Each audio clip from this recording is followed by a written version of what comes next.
Hello दोस्तों, कैसे हैं आप लोग। आज हम लोग बात करने वाले हैं एक ऐसी वेब सीरीज़ के बारे में जिसका नाम सुन के ही लोगों के अंदर सेक्स वाली फीलिंग जाग जाती है, क्योंकि इस सीरीज़ का नाम ही है सेक्स एजुकेशन। लेकिन भले ही इस सीरीज़ का नाम सेक्स से जुड़ा हुआ हो, बट ये सीरीज़ सेक्स को इस सेक्स की तरह नहीं देखती है, बल्कि लोगों की प्रॉपर नीड की तरह देखती है, जहाँ सेक्स के बारे में एजुकेशन लेना भी उतना ही ज़रूरी है जितना और सब चीज़ों का एजुकेशन ज़रूरी होता है। सेक्स एजुकेशन के लास्ट सीजन 4 को आए हुए लगभग 1.5 साल से ज़्यादा हो चुका है और मैं ये वीडियो अब डाल रहा हूँ। हाँ, मैं एक ऐसा जीव हूँ जिसने ये सीरीज़ अब देखी है। जानता हूँ कि तुम में से कुछ लोगों ने ये सीरीज़ देख भी रखी होगी, लेकिन मैं समझता हूँ कि तुमसे भी ओटिस की और मेव की वो अधूरी प्रेम कहानी भुलाई नहीं जा रही होगी। आगे बात करने से पहले मैं तुम्हें बता दूँ कि इस वीडियो में सेक्स एजुकेशन सीरीज़ को लेकर स्पॉयलर्स होंगे, क्योंकि आज हम लोग खुलकर बात करने वाले हैं। तो तुमने अगर ये सीरीज़ नहीं देखी है या फिर कोई भी सीज़न देखना रह गया है तो प्लीज़ वीडियो को यहीं छोड़ सकते हो। अब आते हैं अपने टॉपिक पर। British tin sex comedy drama series sex education का पहला सीजन 2019 में नेटफ्लिक्स पर आया था। बेसिकली ये सीरीज मॉडल नाम की एक फिक्शनल शहर के टीनेजर्स और एडल्ट्स की लिविंग को दिखाता है, जहां ये सब अपनी सेक्सुअल इंटीमेसी और पर्सनल रिलेशंस की उलझनों का सामना करते हैं। इस पहले सीजन में कुछ बोल्ड सीन्स, कॉमेडी, ड्रामा और साथ ही साथ एजुकेशन पर भी बात की गई है। अगर स्टोरी की तो स्टोरी में Otis Milburn, son of Jean Milburn, एक सेक्स गुरु बन जाता है अपने सेक्स रिलेटेड प्रॉब्लम्स को सॉल्व करने की खूबी को देखकर, जिसमें उसका साथ देती है मेव वाइली। बता दूं कि ओटिस की मॉम जीन मिलबर्न भी एक सेक्स थेरेपिस्ट ही हैं, बट प्रोफेशनल।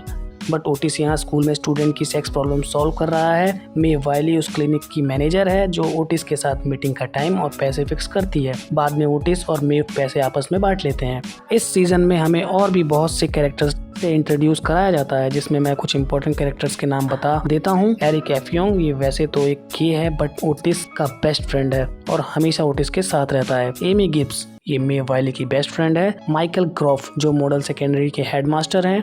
एडम ग्रॉफ, माइकल ग्रॉफ का बेटा है जो उसी स्कूल में पढ़ता है। जैक्सन मार्चेटी, जो मेव वाइली के साथ कैजुअल रिलेशनशिप में था। जैकब नाइमन, जो प्लम्बर है और मिलबर्न के घर आते रहता है। ओला नाइमन, जो जैकब की बेटी है और सीजन के एंड में ओटिस के साथ रिलेशनशिप में भी है। ले देखे ये कुछ मेन कैरेक्टर्स हैं इस सीजन में। ये पहला सीजन कैरेक्टर डेवलपमेंट और कुछ सेक्स कॉमेडी ड्रामा के साथ गुजर जाता है, जो कि ठीक ही लगता है। साथ ही साथ इस पहले सीजन में हमें बहुत सी अच्छी और बहुत सी बुरी चीजें भी देखने को मिलती हैं और साथ ही साथ वल्गर कॉमेडी भी देखने को मिल जाती है। लेकिन बात सिर्फ यहीं तक नहीं है। दूसरा सीजन पहले सीजन की सक्सेस को और ऊंचाई देता है। ये सीजन सिर्फ सेक्स और रिलेशनशिप के बारे में नहीं, बल्कि खुद की खोज, समाज की असलियत और इमोशनल सेंटिमेंट्स को बारीकी से दिखाता है।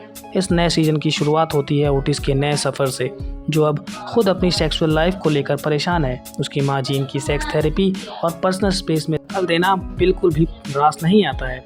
वहीं ओला के साथ उसका रिलेशनशिप और मेव के लिए उसकी फीलिंग उसे दोहरे मन में डाल दे। उसे ये फैसला करने में बहुत परेशानी होती है कि वो ओला के साथ रिलेशनशिप में रहे या फिर मेव के साथ फ्रेंडशिप में। स्कूल में एक बीमारी फैल गई है जिसे क्लेमेडिया कहते हैं और इस बीमारी को लेकर मॉडल के स्टूडेंट्स काफी दिक्कतों में हैं। मेव वाइली के कैरेक्टर को हम इस सीजन में और बारीकी से जानते हैं। मेव एक मजबूत, जिम्मेदार और इमोशनली रियल कैरेक्टर बनकर सामने आती है। जहाँ अब उसके साथ रहने उसका भाई भी आ चुका है, लेकिन वो एक ड्रग डीलर है। लेकिन वो हमेशा मेव से यही कहता रहता है कि मैंने वो सब काम छोड़ दिया है। हालांकि मेव ये सब मानने को कभी भी तैयार नहीं होती है। इस सीजन में एरिक खुद में एक अलग इंसान बनकर उभरता है और उसके अंदर थोड़ी मैच्योरिटी आने लगती है। सीजन में कुछ नए कैरेक्टर्स भी आते हैं जो स्टोरी को थोड़ा और लंबा खींचते हैं और सच कहूँ तो हर एपिसोड में हमें ह्यूमर, इमोशन, कॉमेडी, ड्रामा का एक बेहतरीन मिक्सचर देखने को मिलता है, जिसमें टीनेजर्स के मन में सेक्स को लेकर उठने वाले सवालों पूछने में शर्माने की जरूरत नहीं होती है। सेक्स एजुकेशन के तीसरे सीजन में नए ट्विस्ट, डीपनेस और एक नए नजरिए के साथ वापस आता है।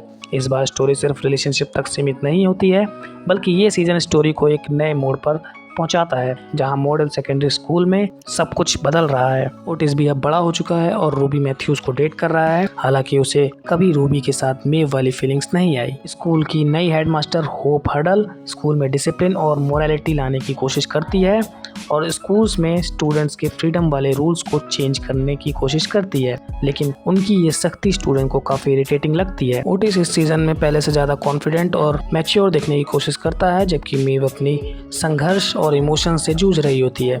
ओटिस और मेव के बीच गलतफहमियां इस सीजन में बहुत ज्यादा बढ़ जाती हैं और सच कहूँ तो ये सब देखकर बहुत बुरा लगता है। जब भी ओटिस और मेव आपस में मिलते हैं तो मुझे ऐसा लगता है कि अब कुछ इमोशंस बाहर आएंगे मेव या फिर ओटिस की तरफ से, लेकिन ये सब देखने के लिए लिए लंबा इंतजार करना पड़ता है। इस सीजन में हमें मेव की मॉम दिखाई जाती हैं, एरिन, जो कि एक ड्रग एडिक्ट हैं और मेव के घर पे आके रह रही हैं। हालांकि एरिन को मेव एक्सेप्ट नहीं करना चाहती क्योंकि एरिन ने मेव को हमेशा से ही परेशान करा है, बचपन से लेके अभी तक, और इस बार तो वो साथ में अपनी एक बेटी भी लाई है। तो मेव उसे देखकर और भी ज्यादा चिड़चिड़ी हो गई है। हालांकि मेव अभी भी उनकी बेटी को संभालती है। सीजन के एंड में आखिरकार वो सीन आ ही जाता है जब ओटिस और मेव अपनी फीलिंग्स एक साथ शेयर करते हैं। उस समय कहीं जाके दिल को सुकून मिलता है और एक तसल्ली सी फील होती है, लेकिन मेव फिर भी दो मन में रहती है कि वो आइजैक के साथ रहे या फिर ओटिस के साथ। और इन्हीं सब कंफ्यूजन के साथ सीजन का एंड भी होता है। सीजन के एंड में ओटिस की मॉम एक बेबी गर्ल को जन्म देती हैं। इस सीजन में फ्रेंडशिप, रिलेशनशिप और सेक्सुअलिटी जैसे मुद्दों पर भी और गंभीरता से दिखाया गया है कि स्टूडेंट्स पर्सनल प्रॉब्लम्स और उनकी जर्नी ऑडियंस में इंटरेस्ट बनाए रखती है।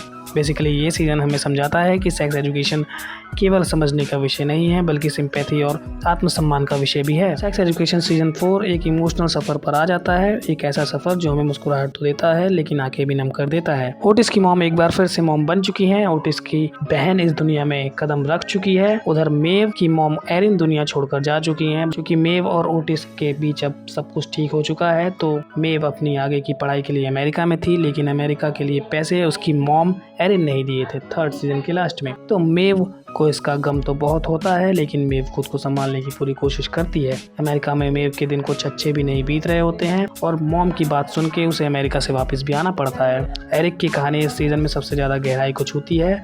उसकी आत्मा खुद से सवाल करती है कि क्या वो खुद को समझाने के लिए ईमानदार है भी या नहीं। एडम ग्रोव और उसके पिता माइकल ग्रोव इस सीजन में अपने रिश्तों की खटास मिटाने की कोशिश करते हैं और ऑनेस्टली इन दोनों कैरेक्टर्स का एंड इस सीजन 4 में सबसे ज्यादा अच्छा था। मेव अपनी मॉम एरिन को लास्ट विदाई देने के बाद मॉडल में ही रहने का फैसला करती है, लेकिन जीन मिलबर्न से मिलने के बाद उसे समझ में आता है कि मेरी जिंदगी यहाँ नहीं बल्कि अमेरिका में है। बस वो आखिरी डिनर और आखिरी रात ओटिस के साथ गुजारने के बाद वो फैसला करती है कि मैं अमेरिका जाऊंगी। ओटिस मेव के लिए खुश तो था लेकिन दुखी भी था क्योंकि मेव अब कभी नहीं आएगी। जाते जाते ये सीरीज हमारी आंखें नम कर जाती है और साथ ही साथ हमें दुविधा में छोड़ जाती है कि ऐसा क्यों हुआ। सच कहूँ तो ये वही प्यार है जिसे हम असल में कॉम्प्लिकेटेड कह सकते हैं। अब सीजन 4 का एंड ऐसे ही हो जाता है और हमें पता चलता है कि इसके आगे कोई सीजन नहीं आने वाला है, तो और भी बुरा लगता है। तो सीजन 4 बस यहीं और ये एजुकेशन भी यहीं ख़त्म हो जाती है। अगर वीडियो अच्छी लगी तो एक लाइक ज़रूर कर देना। मिलते हैं अगले वीडियो में।